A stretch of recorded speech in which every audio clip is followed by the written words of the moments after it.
Welcome once again to Cricbuzz Chatter in association with Cricbuzz 11, the fantasy gaming app from the house of Cricbuzz. Why are these two people normally so happy, all dressed up today? Because the English summer has become like the English summer. Suddenly it was cold and damp. DK went down a little while ago to do an interview. He had to do it. My interview never happened. And we very quickly came back in.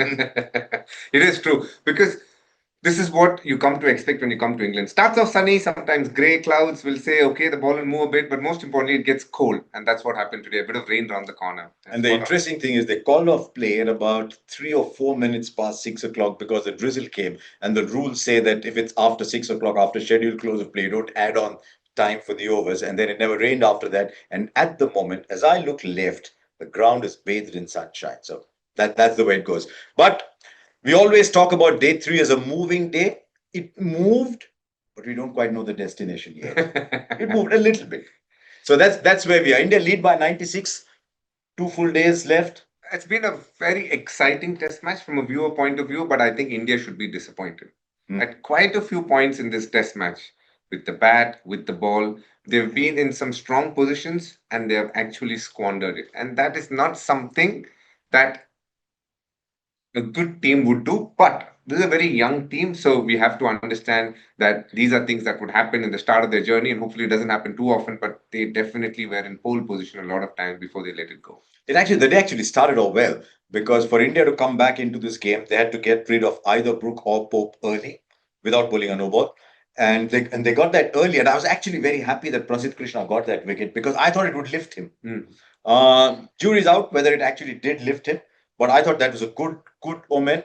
But thereafter, if you look at the card and the fall of wickets, India never really got 2 wickets quickly. Stokes made 20, Smith made 40, and I thought the partnership that hurt India the most once Harry Brook was out for 99 was Vokes and Cars. He was breathing for a long time before saying, "Are you sort of measuring your words or what today?" Not at all, Harsha. I just feel that early wicket, I felt there was a bit of luck involved because that was a very Yes. hittable ball. He missed it. Now, where a bowler gets a wicket, no matter how he gets it, the tail goes up and they then have a very good spell. Can't say the same about Prasidh. No. But then they had Stokes, who they didn't give away easy runs to, who they bowled nicely, kept him under pressure, and then Siraj, who looked the best bowler today, picked up his wicket. Now, when you get two important wickets like that, Jamie Smith is a quality batsman. He came out and played some lovely shots. But as I said before, at different points of time, India were forging ahead in this test match where they could put immense pressure on England. But as is always the case, somewhere the lower order comes back to trouble India, and that's what happened today as well.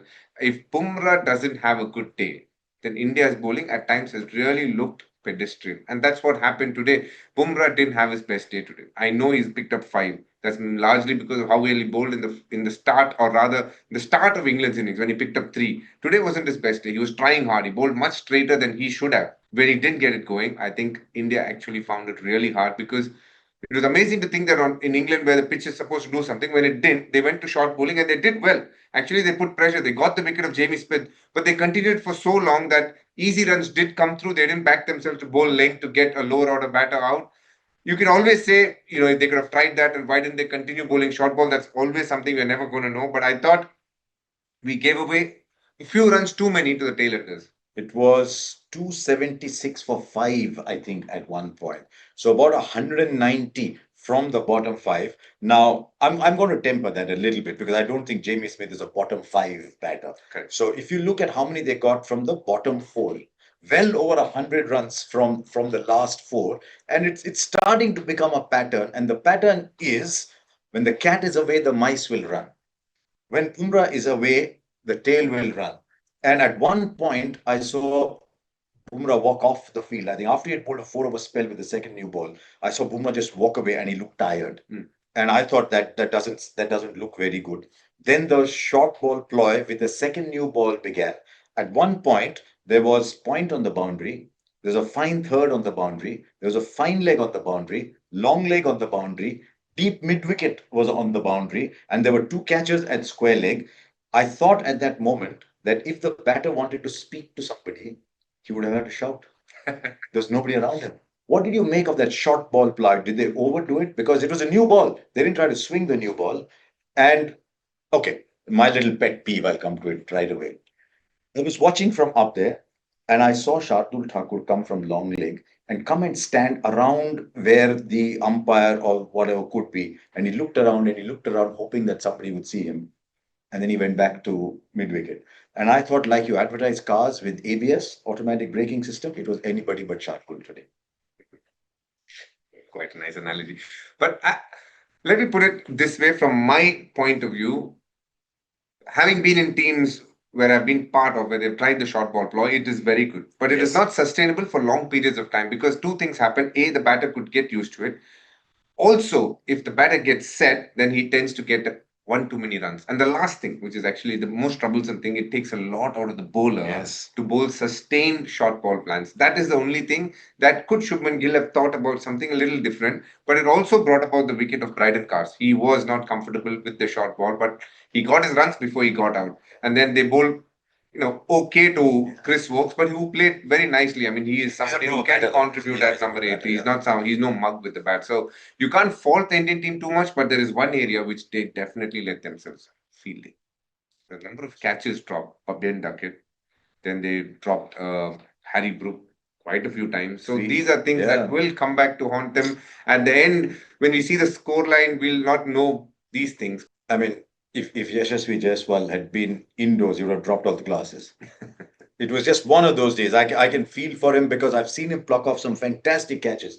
But anything that went to him went down. And you could see towards the end of the day that he was catching. Luckily for England, it didn't matter so much. But Duckett put down a bit of a sitter too. But Brook went on to make 99. And in between those lives, he played some audacious shots. I mean, he came down the wicket to Bumrah. And then after that chat with Siraj, he was charging him. He was hitting Siraj like he was having a net afterwards. Siraj has taken on two Northern Englishmen that I know. One is Phil Salt. When he was playing with me in RCB, he took him on against DC, and Phil Salt really took him down. The second Northerner he's taking is Harry Brook, and even he played some sumptuous shots of him, especially when the second new ball was taken. Some slap on the face kind of shots, smack cut straight down the ground. He pulled with aplomb. I really enjoyed watching Harry Brook bat, and I think we will be seeing a lot of him over the years because he looks like a bona fide superstar who can play some glorious strokes. When he gets out, he is going to look okay because of the way kind of shots he tries. Like there was one catch which was almost like how Dilip, the fielding coach, would give catches to the slip quarter. He just kind of just opened the face of the bat straight to the fielder. Yeah.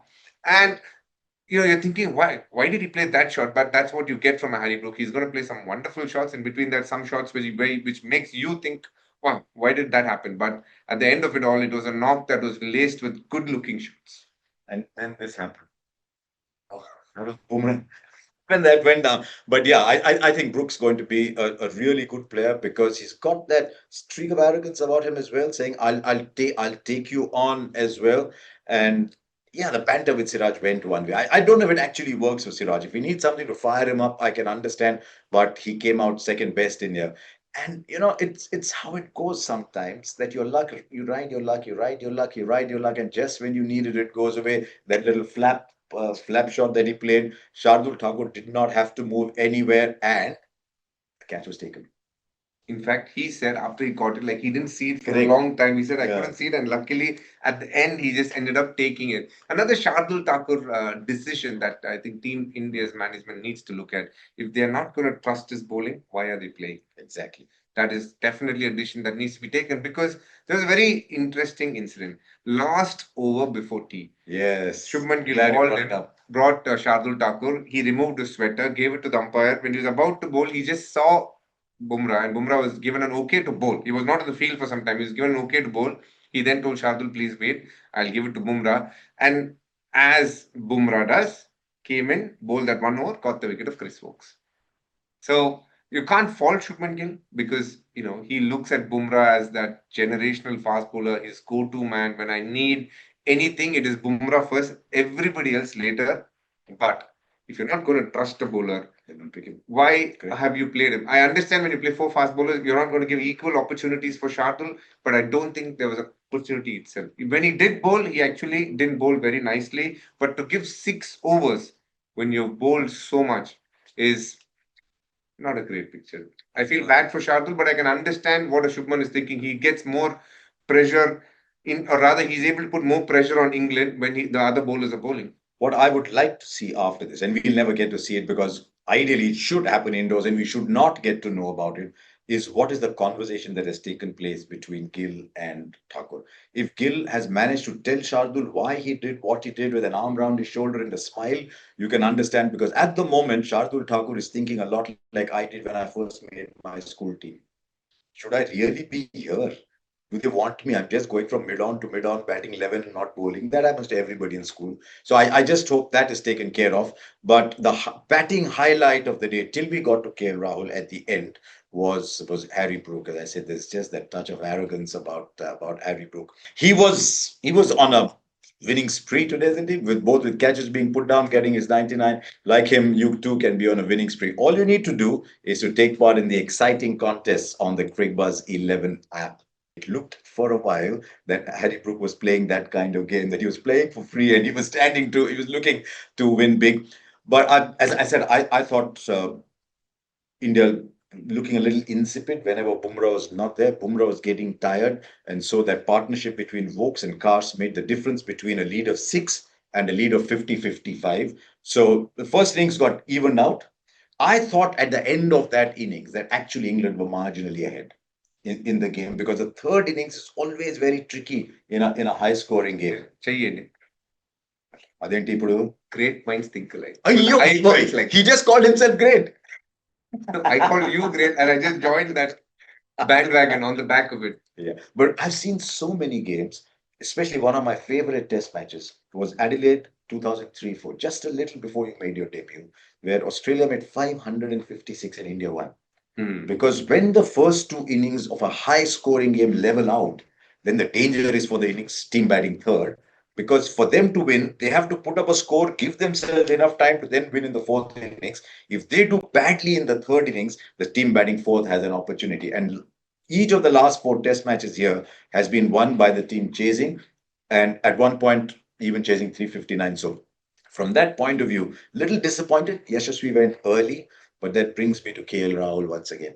I went through a phase when I was busy doing something, just looking up, busy doing something, looking up, and I felt calm. I didn't feel tense. And I think that is the feeling KL Rahul brought to the second innings. He's only 40 odd, so he's not yet got the 100 that I think he deserves, but he brought a calm to that innings. I think he's really grown as a cricketer in the last 1.5 years. He's a lot more mature. He's gone through a lot as a human being. He's recently become a father. You can see the maturity flowing through with the way he practices. What we see is the results on the field, but what we don't see is how much hard work goes on behind the scenes. He has a chef on tour. He makes sure that he gets his training done on time. And the way he trains as well when he's back in India, even at the end of the IPL, the way he trained, I'm very aware of how he's practiced in the lead up, the kind of game plan that he wanted to have when he came here. And for that, the requirement in terms of practice. And all of that tells you why he's doing well today. In both innings, he looked very, very comfortable. So you're saying the weight, like they say, the weight of man's heart is through his stomach. Or you're saying the way through a good innings is through his stomach by getting a proper chef. That also, those are signs I see as someone who's very disciplined. He actually has a very sensitive stomach. Anything that is slightly off, he finds it hard No, fair enough. to wake up the next day and feel the same. So he thought it is a very important part of his sporting career to have It's an someone. investment, isn't it? It is. It's an investment. I've Absolutely. absolutely nothing against it. If you can afford it, why not go about doing it? A lot of players are traveling around because they're very careful with their food. DK doesn't only have a chef. DK also has a stylist, a cameraman, a social media crew, everybody going alongside. So you buy 6 tickets over. No, actually, when I was playing, all that I could have afforded. Today, I'm sorry, it becomes a Yeah. bit too expensive for me. But moving on to again, KL Rahul, Yeah. the way he played today, Harsha, same game plan, leaving outside the off stump. But if there is anything that was there for him, he took it on. Be it the Yes. full ball, be it the cut. And I don't think there are many better players of the cover drive. Yes, I know the king has moved on, but Yeah. KL Rahul's cover drive is as good as any. Babar Azam has got a beautiful cover drive. These players are just great to watch. But KL Rahul's comfort at the crease is what I really like. I know a young man called Sai Sudarshan was there and he was guiding him as well, which will be another role that KL has to play. He is the senior statesman in the batting unit, and at different points of time, even when India was bowling, he was actually marshalling the troops in terms of the field, the angles, and everything. He's got a big role to play in Indian cricket from here on. Let's Okay. make it clear, and we need to trust the man. Okay, you've got a role to play too. Because we're going into a hot spot. Look at that Indian bowling card. That Indian bowling card is going to say 2 wickets for Siraj, 3 wickets for Prasidh Krishna. They looked a bit off color though. I mean, I thought Prasidh Krishna with the short pitch ball, there was something about him. He's tall, he comes in there. Siraj tries very hard. But how do India ensure that the pressure stays when Bumrah is not bowling? Because there could be a whole test match without. First thing, let's speak about Prasidh Krishna. I think he gave it all. His captain told him bowl to this bouncer plan, which is well suited to what you are as a bowler. Tall, you get some bounce, you hit a natural hard length. So he gave it everything possible. So that is one big tick mark for him. The only thing that they should be aware of is when he is bowling a normal length, the slightly fuller length, why isn't Prasidh Krishna effective? If his natural ball is going to be slightly of the harder length that they call it, then that is something that is not worked in England. And may I know your theory, Harsha? My theory is something that I heard from Ishan Sharma. That Ishan Sharma came here. I don't know how much of the credit goes to Gillespie, but he came here, he spent a lot of time with Jason Gillespie. And he found that when he was bowling the fuller ball, he was only releasing it, he wasn't hitting the deck with the fuller ball. That the fuller ball was just a release. And a big part of Ishan Sharma's second win was that he was bowling the full ball with much more effort. I wonder if that is the case. I don't know enough about this aspect of cricket, but I wonder if that is the case.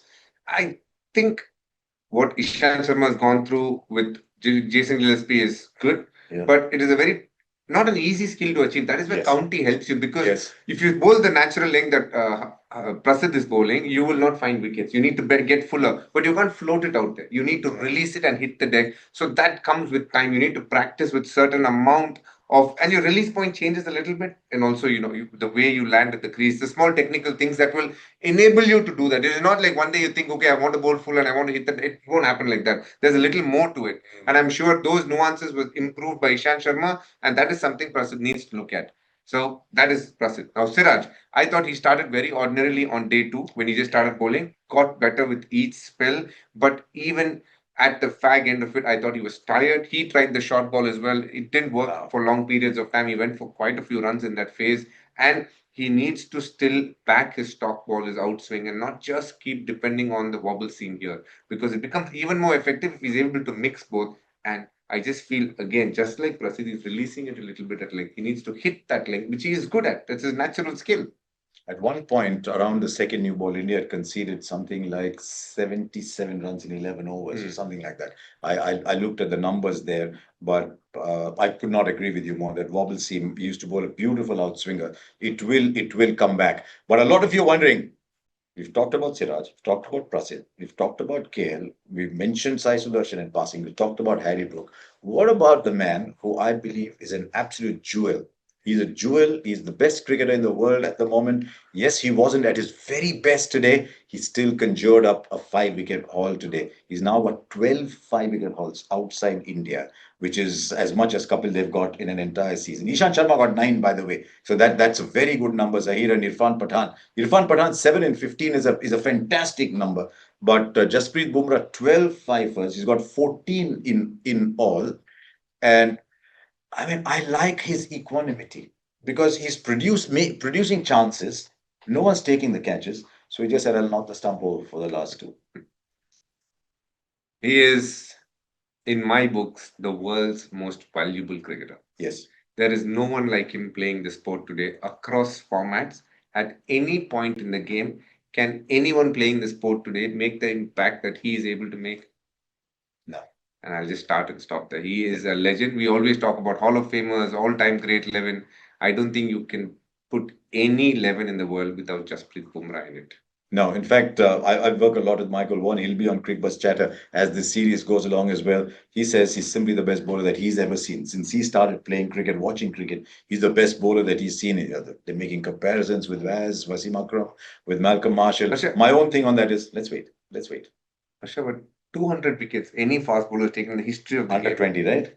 He's number 1, 19.33. Yeah. Number 2, Malcolm Marshall. And in that list, I think around 10th or 11th, Glenn McGrath is there. Look, they have volume. That is a different skill altogether. But today, playing 3 formats, I don't think he'll be able to play as many tests as a Glenn McGrath or the likes of the yesteryear fast bowlers. He only played 40 odd.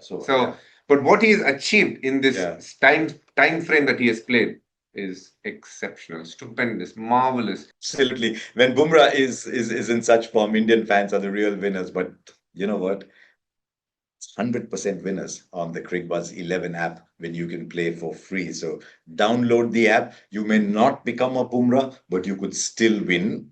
And before we get to him and his desserts, let's still stick with the main course. Let's go fast forward. Which way is this test match heading? 96. I would like to be a little bit in England's camp, but not by very much. I'd still be standing in front of both doors and saying, okay, not quite sure, but maybe a little tilted towards England only because this track is still looking very benign, very nice, very helpful, except for two balls that took off. Nothing has gone low. You need 350, don't you? So when England win the toss and they decide to bowl first, this is why they do it for. They back themselves to get a score in that fourth inning. They bat in such a way that they put immense pressure, and Leeds is a very difficult ground to restrict runs.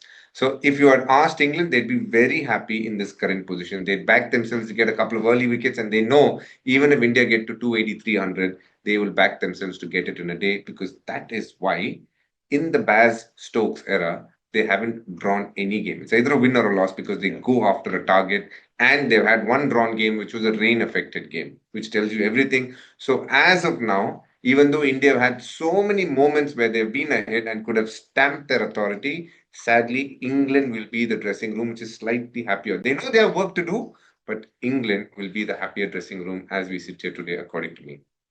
At what point will you start to think, maybe not? At what will be that moment when the lead hits 300 or 320 or 340? If indeed it gets there, but if it does, at what point? I think it's more time, Harsha. So If you cross batting at close of play? Batting as close of play means India definitely Yeah. are in a different pole position, because That's hard. then England will still come out to win. That gives India more chances of picking up wickets. Yeah, but that's not going to be easy. This game is open. It's slightly tilted over there. Maybe they are the happier of the two teams because of the way they play, and it'll be a fantastic fifth day, because this game is definitely going into a fifth day unless. No, we don't want to talk about that. The only way it's not going into a fifth day is if something terrible happens tomorrow with the Indian batting. So let's not go there. But as I said, batting third is always a little bit tricky. So there you are. That was the main course. He was having all the desserts while I was scrounging around for the main course. Today's main course in the buffet, not for the fancy people on Sky, but for the people who go and eat in the buffet. Today's main course was defined by somebody in their best mood as subpar. In the best mood. And then the desserts came. Now, what does a person do if the main course is subpar and Why are you smiling? And before you explain your feelings towards what you felt for that desert? Because the desserts became the main course. Oh, an excuse, I see, just to splurge on the deserts. Go on. When you get to my age, you will. Don't worry. So what do you have? That is what I really want to know. By the way, I really don't know. There was a little bit of that lemony cake kind of thing that they have with the tea. One. And then there was a long stick. I have no idea what it was. A long stick. Luckily, it wasn't very sweet. Two. And so I'd done all that, and I'm about to go out when they did something very villainous. They put a chocolate cake. Cakes. One long, small pieces. I think like small like pieces. one of those poles that hold on to our street lights. That long, I think he's had something. So his wife is a squash player. She'll make him work out, so it's okay. Okay, we have no idea what's going to happen on day 4, but this is a good test match. This track is still very good. India need to score a lot of runs. We'll be with you at the end of day 4 as well. So thank you very much for watching Cricbuzz Chatter in association with Cricbuzz 11. Make sure you download the app for free. Play for free. Have a lot of fun. When it comes to desserts, have a lot of fun as well. Don't live in denial like him. Cheers.